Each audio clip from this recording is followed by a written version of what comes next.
운현 미술관. First time that you kissed me, boundless by the time I cried. I built your walls around me, white noise, what an awful sound. 운현 미술관에 찾아오신 여러분을 환영합니다. 저는 운현 미술관의 작품 안내를 담당하고 있는 도슨트 석다영입니다. 아름다운 미술 작품이 탄생하게 된 과정과 작품 속 요소들이 가지고 있는 숨겨진 의미까지 알아보는 운현 미술관. 시공간을 넘나드는 타임머신을 타고 함께 작품 속으로 떠나볼까요? Blessed be the mystery of love.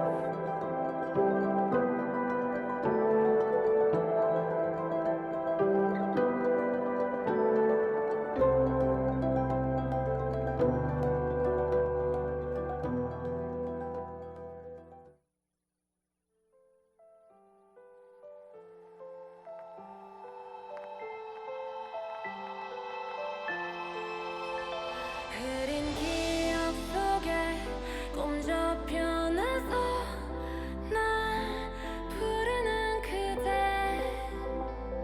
그 목소리가 점점 선명해져. 푸르른 자연 속 손만 뻗으면 잡힐 것 같은 나뭇가지, 아름답게 수놓아진 꽃잎들이 둥둥 떠다니는 차갑고 투명한 숲속의 계곡, 그리고 흐르는 물속에 몸을 맡긴 채 초연한 얼굴을 하고 있는 아름다운 여인. 이 그림은 영국인들이 가장 사랑한다고 알려진 작품이죠. 영국 화가 존 에버렛 밀레이가 그린 오피리아입니다. 오늘이 운현방송국의 마지막 시간인 만큼 한없이 아름답지만 여운이 남고 생각이 많아지는 작품을 소개해드리고 싶어 여러분께 오피리아의 모든 것을 알려드리려고 합니다. 그림 속 여인이 누구인지, 왜 이 그림을 그리게 되었는지 자세히 살펴보러 1852년 밀레이의 삶 속으로 떠나보려 합니다. 그 목소리가 점점 선명해져. 날 이끌어 Hear my dream.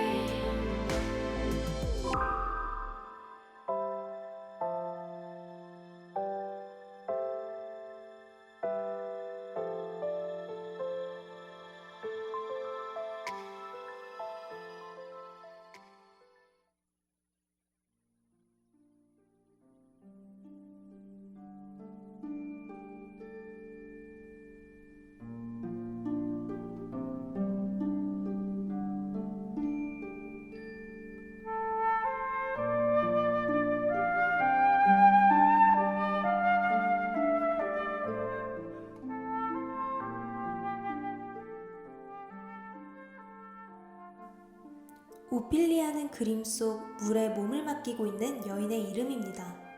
하지만 실존 인물이 아닌 소설 속 허구의 인물이기도 하죠. 오피리아, 다들 한 번쯤은 들어봤을 것입니다. 셰익스피어의 4대 비극 중 하나인 희곡 햄릿에 나오는 인물이죠. 자신의 아버지가 연인 햄릿에게 살해당하는 모습을 보고 미쳐버려 매일같이 노래를 부르고 화관만 만들었던 여인. 마지막까지도 꽃을 따려다 개울가에 빠져 죽음을 맞이한다고 하는데요. 햄릿 사막 7장에서 그 모습을 정확하게 묘사하고 있습니다.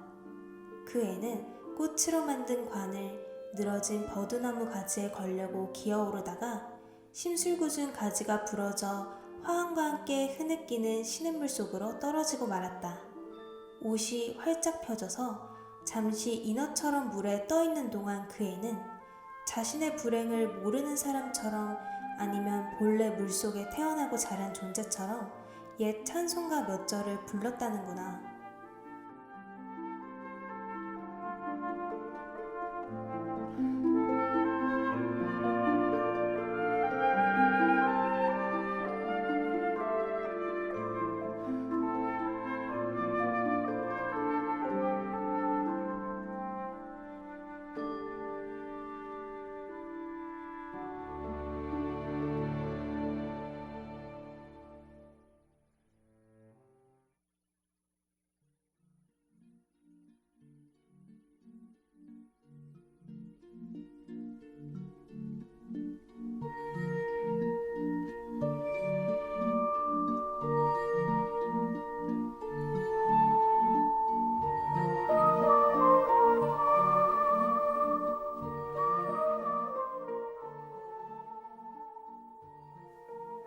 밀레이는 오피리아를 무려 5개월에 걸쳐 그렸는데요.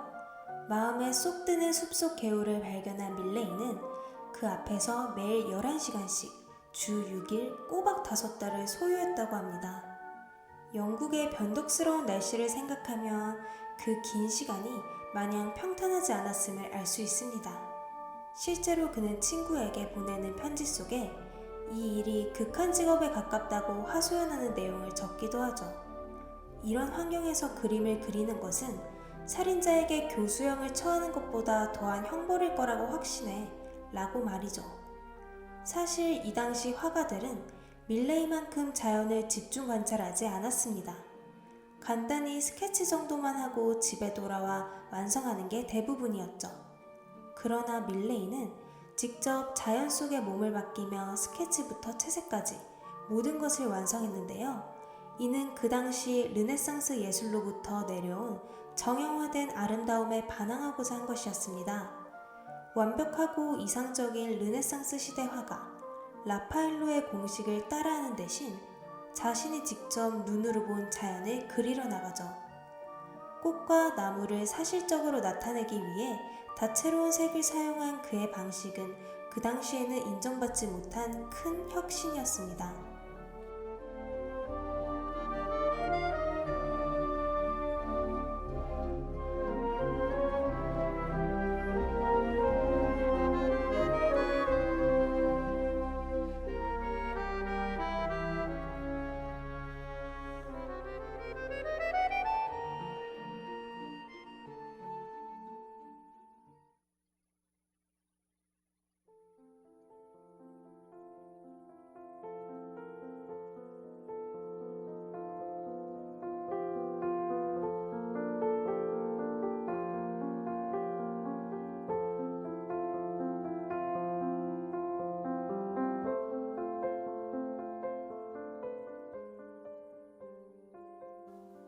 이토록 사실만을 중요시했던 밀레이.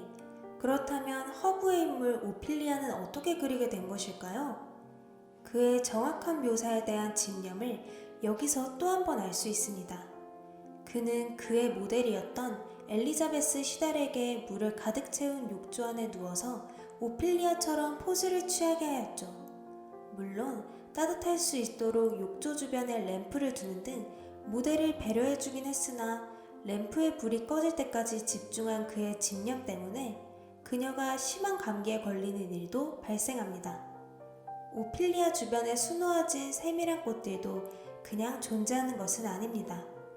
전부 각기 다른 상징적인 의미를 함축하여 오피리아의 감정을 나타내죠. 오피리아의 머리 위 수양버들은 버림받은 사랑을, 버드나무 가지 주변의 녹색 쐐기풀은 고통을 의미합니다.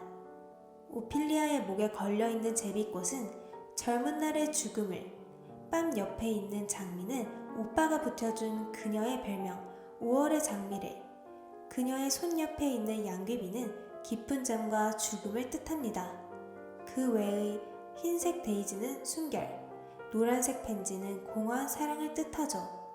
마지막으로 그림 오른편 덤불 속 구멍 3개는 해골을 연상시킵니다.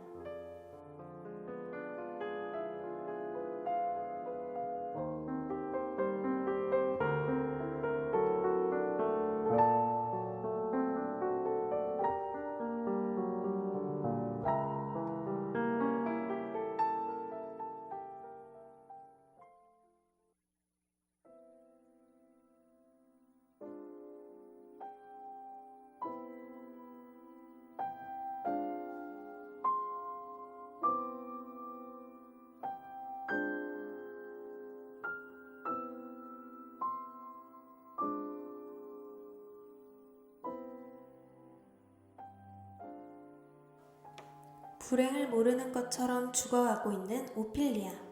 모든 고통과 아픔을 초월한 청초하고 아름다운 모습을, 또는 초연하고 순수하게 죽음을 맞이하는 모습을 치밀하게 묘사한 사실적 풍경 위에 화가의 시적 상상력이 더해 눈앞에서 오피리아가 죽어있는 것처럼 생생하게 재현해냈죠. 비극적이고 가슴 아픈 죽음을 주제로 한 것임에도 더할 나위 없이 아름답고 숭고함을 느낄 수 있습니다. 어쩌면 밀레이는 우리의 이러한 반응을 예견하고 오피리아를 그렸을지 모릅니다. 그림을 담고 있는 액자 프레임 너머 화가와 함께 이 그림에 숨겨진 의미와 감정을 찾아내길 원했을지 모르죠. 화려한 자연 속 죽음을 맞이하고 있는 허구의 인물 오피리아. 여러분은 그녀를 볼 때 어떤 감정이 느껴지시나요?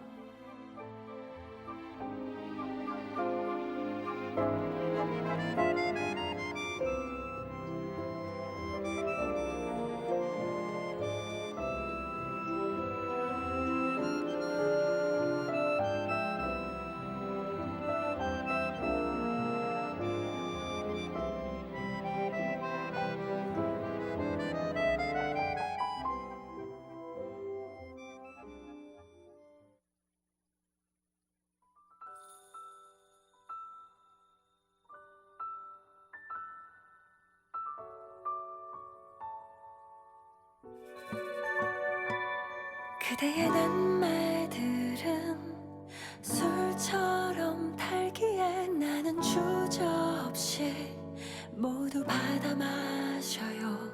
내가 하는 말을 나조차 못 믿을 때도 너는 나를 다 믿었죠.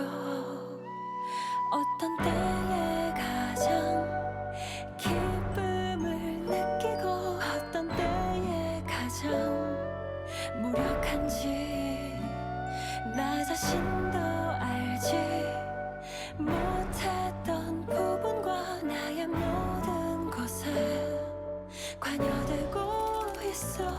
나는 녹지 않는 얼음으로 당신을 조각해서 두 팔로 끌어안고 절대 놓지 않을 거예요. 내 미련함을 탓해도 돼요. 가슴이 시려와도 나는 기쁠 거예요.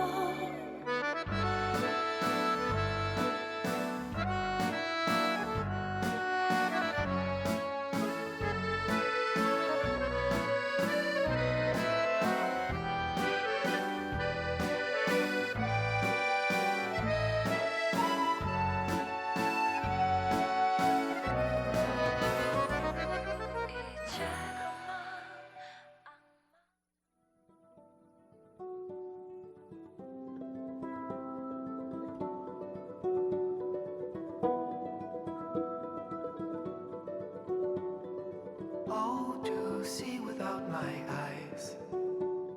The first time that you give. 오늘은 세상에서 가장 아름다운 죽음을 그린 그림 존 에버렛 밀레이의 오피리아를 들여다보았는데요. 마지막 작품인 오피리아를 포함해 그동안 운영방송국에서 소개해드린 세계적인 명화들 모두 마음에 드셨길 바랍니다. 그럼 운영미술관은 이만 모든 전시를 종료하도록 하겠습니다. 그동안 운영미술관에 찾아주신 관람객 여러분께 감사의 말씀을 드립니다. 다음에 기회가 된다면 또 다른 예술과 함께 만나요. 안녕. Wonders ever cease. Blessed be the mystery of love.